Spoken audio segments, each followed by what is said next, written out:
Freddy, thank you for joining Spectator TV this week and on your birthday. Yeah, it is my birthday. Do you want to tell viewers how old you are? Yes, I do. A lot. I'm 44 today. Now, in the magazine this week, you write about Donald Trump's bid. Now, there's still various stages to go through. He's not yet the Republican candidate, but you say that's pretty nailed on at this point.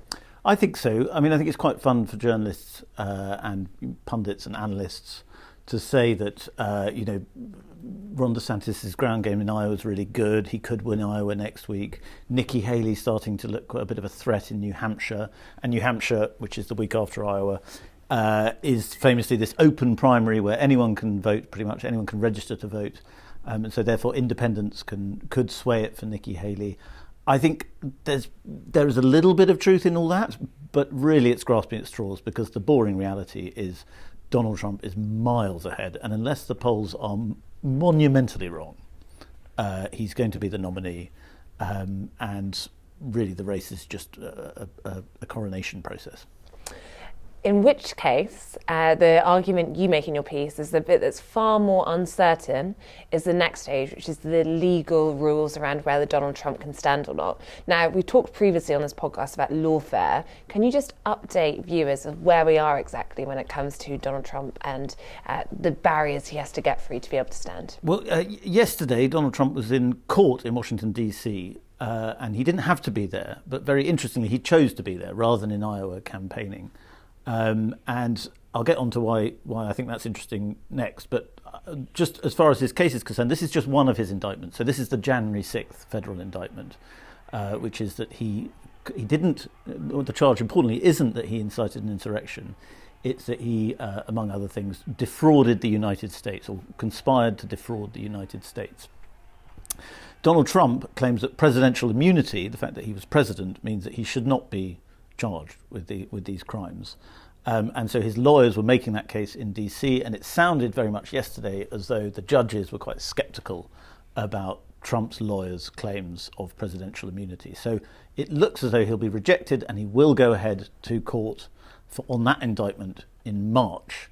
The reason I think it's interesting that Trump chose to be there rather than in Iowa campaigning or anywhere else is because it shows that Trump knows how good the indictments are for him, or he believes they are good for him. And so far, he's been right.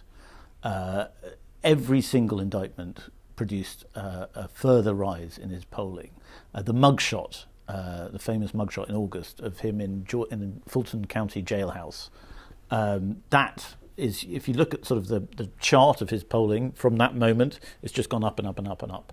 So Trump it's a risk because of the way it plays out in the national, but certainly among Republicans, Trump knows that these trials mean that the race is over because everybody's talking about Trump. They don't care about Ron DeSantis. They don't particularly care about Nikki Haley. And do you think one of the other things that's benefited him is clearly this is a lot of publicity and this sense that he is being stopped and people are not having a right to have their say.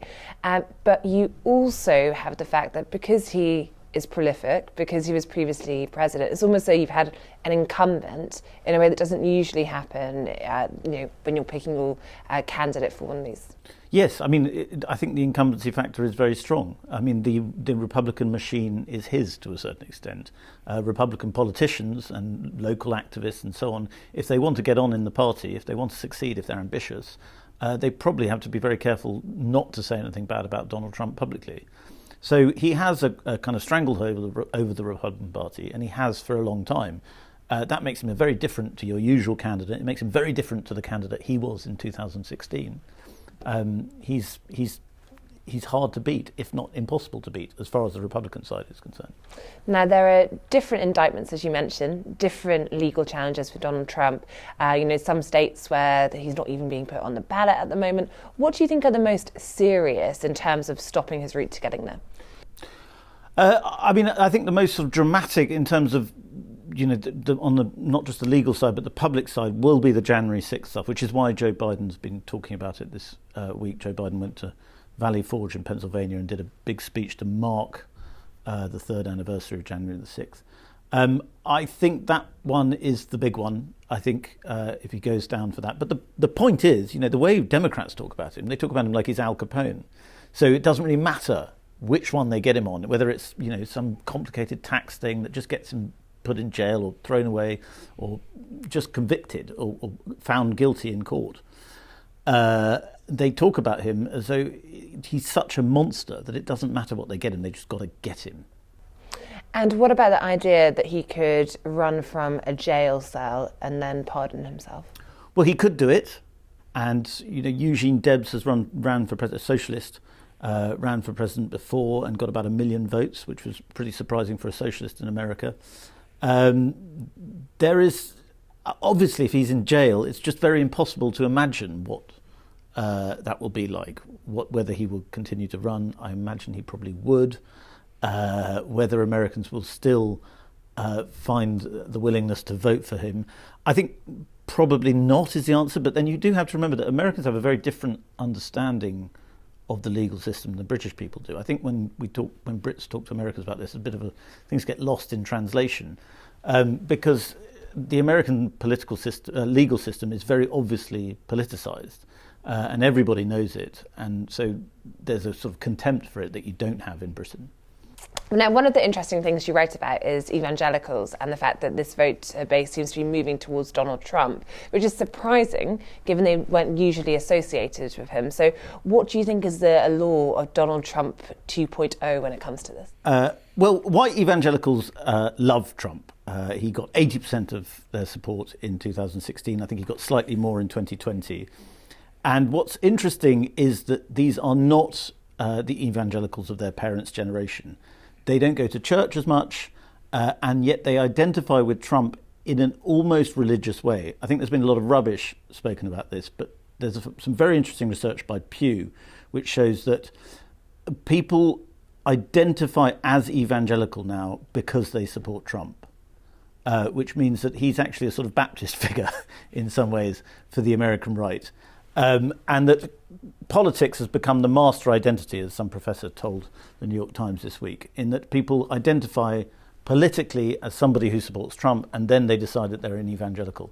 And that's a major shift in America, and Trump has really been able to capitalize on that. And I think people underestimate the extent to which the sense of him as a sort of spiritual warrior is actually quite alive and real for a lot of Americans. I mean, you just have to look online, and obviously, there's always crazy stuff online, but it's a significant thing that a lot of people think of Trump as some sort of divinely ordained figure who has come to restore America to greatness. That sounds crazy to us, I know, but a lot of people believe it. And even if you don't believe it, as I try and say in the piece, the Church of Trump is quite broad. You don't really have to believe that he's divinely appointed, but you can say, actually, look at the Democrats. What are they doing with the legal system? Why are they persecuting him like this? To start thinking that maybe there's something very unique about him, and that I think explains his appeal. Now, we talked about things that we're uncertain on, so of course how this lawfare works, what will happen in the courts. The other question is, who will his running partner be? Now, we're starting to see several, I think, female politicians, thanks to comments Donald Trump and those close to him made, suggesting he might go for a female running partner this time around, trying to almost position themselves. Who are the runners and riders? Well, I like that Donald Trump said he likes the concept of a woman being his vice president. Don't we all? And we've read a lot into that. So yes, there are various women seem to be competing. Carrie Lake is putting herself front and centre. She's doing a lot of greasing up to Trump world. I think she's going to do a big speech next week.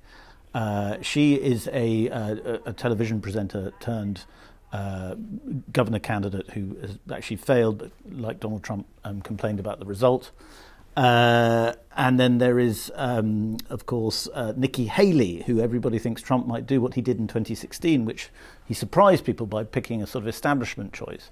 And people think that he might do that with Nikki Haley. They actually have quite a good relationship, Nikki Haley and Donald Trump. And that's possible, although Trump world is far more radical now, and Donald Trump Jr. promised crowds of his adoring Trump fans that he will not let his father appoint Nikki Haley. And so that leaves Elise Stefanik, who is also mentioned in Amber's piece. And there are other people, like some people think he might choose Tulsi Gabbard, who is a sort of maverick Democrat who now presents occasionally on Fox News. So there are various women runners and riders. I think the thing with Trump is he likes to keep everybody guessing. And he sees it as, this is the closest that it gets to reality TV, that it gets to The Apprentice, the show that he really loved doing, possibly more than anything else. So he loves that element of he's the bachelor. He gets to choose who he wants to dance with. And just finally, if we do see Trump obviously be selected, get to a point where he is not in a cell, he is out there campaigning, what do you think the current, I suppose, perception of your average voter in America of Donald Trump is? Not the, hardcore Republicans that get to pick the candidates. How is all this looking to them? Well, I think the thing to remember about Americans and Trump is that so many people love Donald Trump intensely. So many people hate Donald Trump intensely. There is a large number of Americans who don't feel very strongly about Donald Trump. And I think it's those people who will decide the election. They probably don't like him very much as a person, but then they're going to look at the economy and think, was it better then than it is now? And they may well say yes. So obviously in such a huge country, you have enormously differing views of Donald Trump. I think the thing to remember is that if you speak to most Americans, they won't be as passionate about Donald Trump as probably the people you see in the media. Thank you, Freddie, and happy birthday. Thank you, Katie. That was my best birthday present I could have ever asked for.